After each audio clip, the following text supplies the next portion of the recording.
Hi, everybody. Welcome to English Digest. I'm Tom. Hi, I'm Stephanie. It's our unit on culture today, and we're going to be talking about the worlds of Norse mythology. There are various mythologies from around the world. We've got Norse mythology today, but there's also Greek and Roman mythology, probably Chinese mythology as well as mythologies from various cultures in Africa or among Aboriginal peoples in the world. But we're talking specifically about the ones from Scandinavia, specifically from Norway. And these are the worlds of Norse mythology. And I guess the reason we're talking about Norse mythology is because we always get these movies out with the mighty Thor. Oh, yeah. And so I suppose a lot of us are kind of unfamiliar with Norse mythology and where these stories are coming from and why we should watch these movies. So we'll try to shed some light on Norse mythology today so you can enjoy those movies more. Yeah, I'm a big fan of another actor in the Thor movies, and that's Loki. I love the actor in that. Isn't he the bad guy? He's kind of the cute, fun bad guy. Yeah, I love that. The jealous brother or something like that? Yeah, but they've turned him into a fun character. And then, of course, Thor is amazing. It's Chris Hemsworth, who is built like a tank. A big hunk. Isn't he an Australian or something like that? Yeah, he's an Australian guy. Boy, Australia produces some real big hunks there. Yeah. So, yeah, if you're into that sort of thing, you can check out the latest Thor movie. We'll get to the actual title of it later on, but today we're going to be talking about Norse mythology. So let's get to it, everybody. Let's read through the entire contents of today's lesson. Please pay extra attention today. Every civilization in the world has its own collection of myths and legends. In addition to explaining where the world and its people came from, the stories are used to teach young people about their culture and its morals and beliefs. The mythology of the Norse people of Scandinavia is well known thanks to literature, movies, and more. It also has some unique features that set it apart from other mythologies. According to Norse creation stories, there are two worlds at first, Niflheim and Muspelheim, the worlds of ice and fire. Between them is a vast empty gap, but as ice and fire from these worlds meet, Ymir, an enormous giant, emerges. From Ymir grow all the gods, humans, and other creatures. One of these gods is the wise and crafty Odin, who, along with his brothers, slays Ymir and builds other worlds. Soon there are 9 worlds, at the center of which is Yggdrasil, the world tree which feeds all life. Each of the worlds is home to a different race, such as the gods, giants, elves, and dwarves. Midgard is the name of the human world, and the only one that humans can see. Many Norse myths involve characters traveling between the worlds. For example, the best human warriors are rewarded after they die in battle by being carried to Valhalla, Odin's great hall of heroes, where they will drink and feast until the final battle. This last battle is called Ragnarok, the doom of the gods. All the giants and monsters of Norse mythology confront the gods and heroes as the 9 worlds burn. Most of the gods and monsters kill each other. After Ragnarok, a new green world rises from the sea, and 2 surviving humans who hid during the battle repopulate it. Okay, guys, let's take a look first at our title, The Worlds of Norse Mythology. First of all, Norse. It can refer to the Norwegian language, especially in its ancient form, or the Scandinavian language group. Here we're talking about Norwegians or Scandinavians in ancient or medieval times. I don't know a lot about their mythology. In college, I took Greek mythology, which was very interesting. Theirs is a little different. Mythology refers to the myths that belong to a particular culture or religion even. So it's a set of stories or beliefs about situations, institutions. Some are really exaggerated. Most of them are fiction. But it's kind of interesting to look at different cultures and their mythology. It certainly is. So every civilization in the world has its own collection of myths and legends. A civilization, of course, is a group of people working together in a society where they grow crops and have individualized jobs and stuff like that. Instead of being hunter-gatherers, they actually get together and build a city or something like that, and they all work together and they cooperate for mutual survival.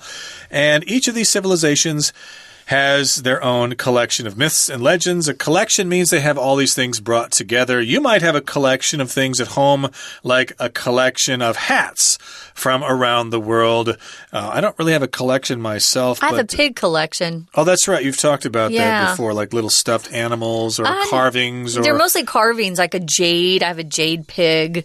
I have a pig hat. I like pigs.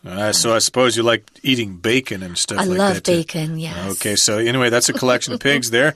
And in this particular case, we're talking about collections that civilizations have of myths and legends, which are kind of similar. A myth is like a story, especially a traditional story, which kind of explains how things happened or explains phenomena in the world. And for the most part, we know they're not true, but who knows, they might have some truth to them.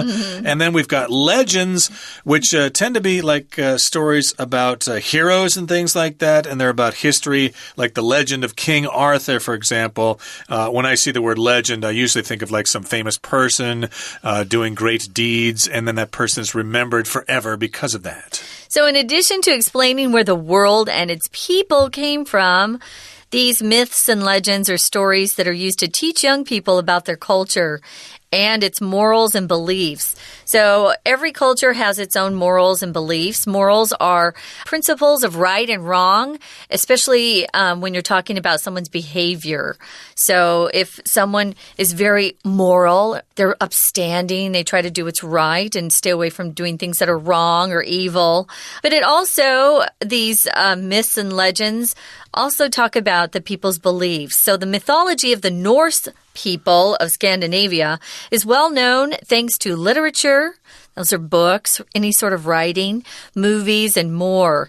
We talked about how today, in today's world, especially in the young culture of young people, Norse mythology is more popular because of the superhero movies. For example, Thor. He's part of Norse mythology, which I didn't really realize until just a while ago. And that's why we call Thursday Thor's Day. Thursday, that's where that comes from. So in any case here, yes, we're focusing on Norse mythology here, and those stories teach people about the morals, stories about how to conduct yourself in society and beliefs, how things came about.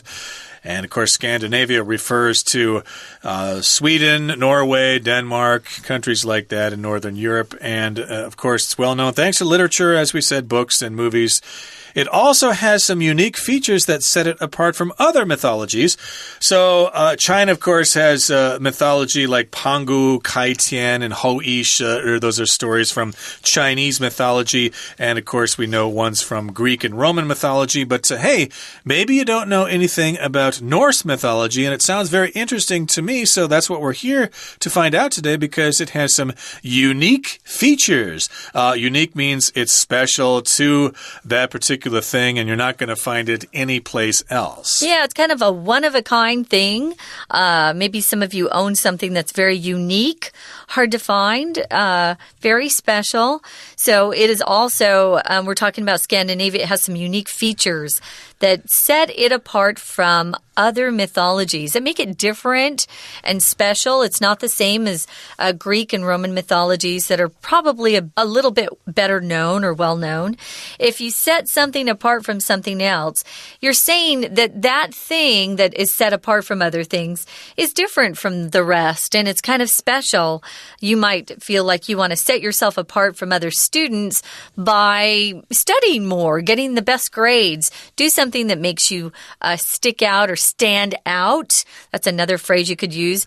These unique features that Norse mythology has makes it stand out among other mythologies. Indeed. So here in the next paragraph, it says, according to Norse creation stories, there are two worlds at first. Let me see if I can pronounce these correctly. Nibelheim and Muspelheim. Okay, that's the pronunciation that my dictionary gave me. Forgive me if they're wrong here, but these are according to Norse creation stories. Creation means how things came about. How did the universe come about? How did Earth come to be, etc., etc.? And there are various creation stories from different civilizations. One is like the Big Bang Theory, which is according to science, but then there's creation in the Bible. There's creation in Chinese mythology. I think Pangu Kaitian would be a creation story, etc. Well, let's talk about Norse creation stories. They begin by having two worlds at first. Nibelheim, and Muspelheim. And these are the worlds of ice and fire. I'm going to avoid pronouncing these words from now on and just refer to them as the worlds of ice and fire from now on. So you've got maybe ice on the top and fire below, which sounds kind of like heaven and hell. And between them is a vast empty gap. But as ice and fire from these worlds meet, Ymir, an enormous giant, emerges. So, okay, we've got ice and fire separate, and there's this big empty space between them. It's vast, which means it's huge. It's empty, though. But the ice and fire kind of come closer together, and then they actually touch each other. And as a result, we've got this enormous giant. It emerges. To emerge means to come forth, like rocks emerged from the water as the water level went down. And the thing that emerges, or the thing that comes out as a result of fire and ice meeting, is a giant by the name of Ymir. Yeah, from Ymir grow all the gods, humans, and other creatures. So he was first, and then from him come everything else. When you're talking about creatures, we use it differently sometimes. Sometimes it just means an animal. Anything that's not a human being is a creature, like a bird, a giraffe, a cow. We also use it to talk about imaginary things like a creature from outer space, like an alien from outer space. He's a creature, and these things that emerge from him, gods, humans, they're also referred to as creatures. One of these gods is the wise and crafty Odin, who along with his brothers slays Ymir and builds other worlds. Aha, if you're crafty, you're kind of sneaky, but you're kind of smart too. You're crafty, you come up with different plans that are going to trick other people, I would say. So you're very clever at getting what you want. And I think you can just assume that someone who's crafty is a little bit devious, a little bit dishonest perhaps. He's trying to deceive or trick other people. So that's Odin. And he works along with his brothers. We don't know their names here, but he and his brothers slay Ymir. They kill Ymir and build other worlds. So it sounds like when they come together, they have a lot of power if they can slay Ymir, who's a big giant. Ooh, and soon there are 9 worlds, at the center of which is Yggdrasil, the world tree, which feeds all life. So we've got 9 worlds, and at the middle of all of this, there is this tree, Yggdrasil, which is at the center of this world, and then the roots extend to various areas, and those roots feed all life in the world. So, well, it sounds kind of like a simple story, but a complicated story at the same time. But hey, I bet you didn't know all about Norse creation mythology. And you heard it here first, everybody. But we're going to take a little bit of a break right now and hear from our Chinese teacher, but we'll be right back. Hi everyone, my name's Jenny. 今天我们要看的是第12单元。大家可能很喜欢听神话故事，但是我们今天谈的不是希腊罗马的神话，而是 Norse mythology， 指的是北欧的神话。那我们来看看北欧神话究竟内容是什么。在很多电影里面，或是电视节目里面，影集里面，你可能已经看过一些不同的故事，这些 fantasy stories， 这些故事其实都有一些根据的，可能它就是来自于北欧神话。我们知道每一个文明当然都有自己的神话故事，而北欧当然也不例外，而且呢就是像刚刚说的文学啦、电影啦，很多作品里面其实都有提到。所以现在如果我们告诉你这些北欧神话的故事的时候，你可能听起来其实是很熟悉的。我们来看看北欧神话的故事呢，这里面比较重要的就是每个神话的开头都有这个世界怎么出现的。那在北欧神话里面，他就告诉你这世界的一开始是两个不同的世界，而这两个不同的世界，一个是冰，一个是火。我们注意到这边介绍这两个世界，然后呢逗点后面 The walls of ice and fire， 我们晓得逗点当然就是停顿，可是很多时候呢，在一个长的难的词汇后面，你用逗点，接着是一个同位语。这个同位语只是用来说明跟解释，像前面这两个字，大家一看就会觉得很陌生，这好像不是英文。当然它不是英文，它是讲北欧的神话吗？那北欧当地的语言我们不懂没关系，因为逗点后面就解释给你听，它其实就代表冰跟火这两个世界。接下来他就说到 Between them is a vast empty gap。 这边句构上有什么特别之处呢？因为他用 between them 做开头，而接下来的 is 告诉你这是这句话的动词。当你一开头的地方不是名词片语，而是一个 between them 像这样的介系词片语的时候，你就要想主词到底在哪里呢？主词在 be 动词的后面，所以说起来这就是一个倒装句。 be 动词后面表示地点的当作副词的介系词片语我们把它摆到句首，形成的一种倒装句。这样子的话，你可以让焦点往后移，这个地方的焦点也就是在于这当中交汇处就有一个裂口，而在这个裂口当冰跟火相遇的时候，就有庞大的巨人出现了，叫 Ymir。 句构上记得这是一个倒装句型。那我们又看到下面，他从 From Ymir grow all the gods, humans and other creatures。 这个 from 又跟前面一样，就像你 between them as， 这个 From Ymir grow 也是一样，这是一个倒装句型。说起来动词 grow 后面这边才是它真正的主词，当然也就形成这句话的焦点。OK， 这个巨人出现，然后呢，从这个巨人开始有了其他的神，有人类，还有其他的生物。这些神当中最聪明而又狡猾的就是 Odin， 从他创造了其他世界，我们现在在这个神话故事里就有了9个不同的世界，而9个世界的中心就是什么？就是世界树。这句话注意到 at the center of which， 当然我们知道这个 which 指的就是指前面的 nine worlds， 这9个世界，而当然前面还有一个他要讲的是这9个世界的中心，所以前面有个介系词片语 at the center of。 We're going to take a quick break. Stay tuned. We'll be right back.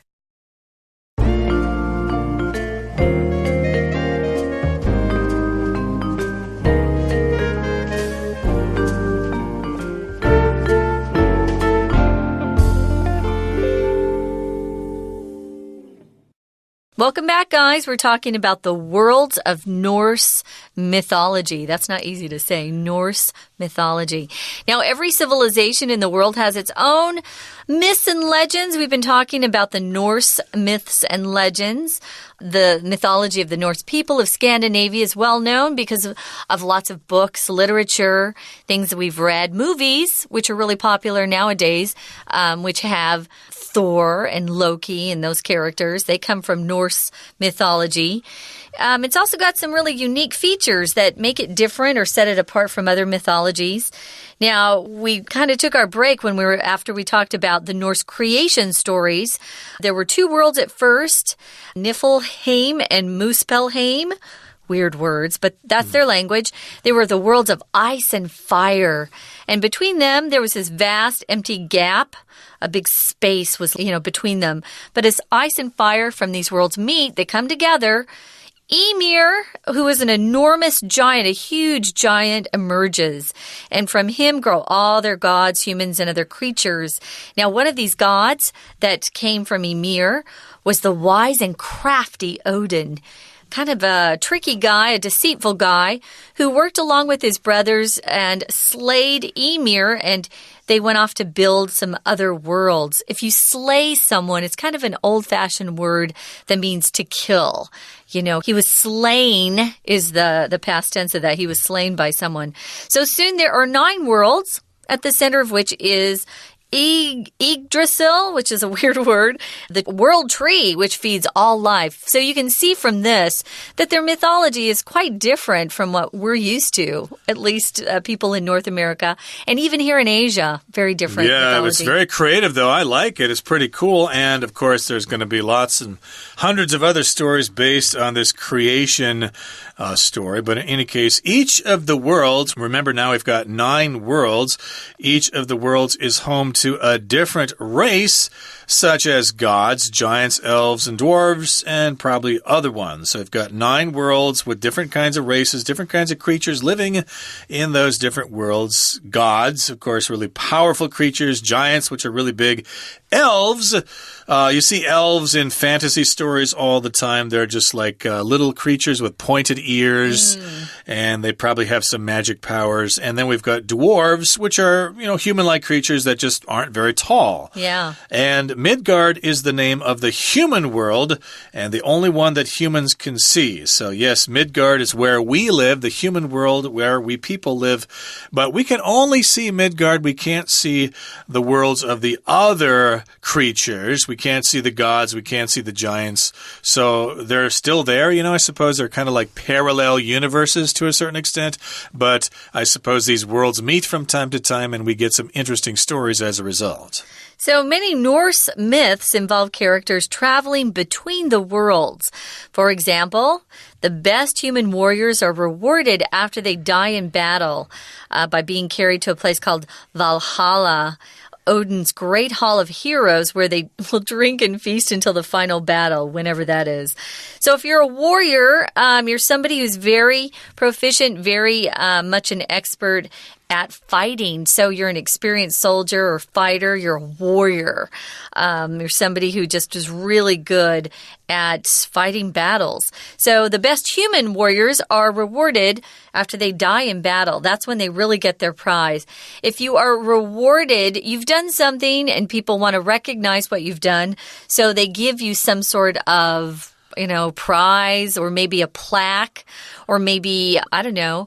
Some kind of favor? Oh, maybe even something maybe they paint you. Maybe they make something to recognize your great... Make a statue out of you or something? Maybe a statue, yeah. But you're rewarded. Of you, or you're rewarded with their daughter's hand in marriage or something maybe you're given money. Who knows? Given a nice fancy car. Maybe you're rewarded with a scholarship to your favorite university or something like that. But in this particular case, these human warriors are the best warriors, so they are rewarded after they die in battle by being carried to Valhalla. So they fought in some kind of battle, and they're the best soldiers, so they're taken off to Valhalla. And what is that? Well, Odin's great hall of heroes is what that is, and they will drink and feast there until the final battle. So feast here is being used as a verb. That just means you eat great food at a feast. Feast can be a noun, and it refers to a big meal that is shared by lots of people for some kind of special occasion, a feast to celebrate the victory of your team in the final game or something like that.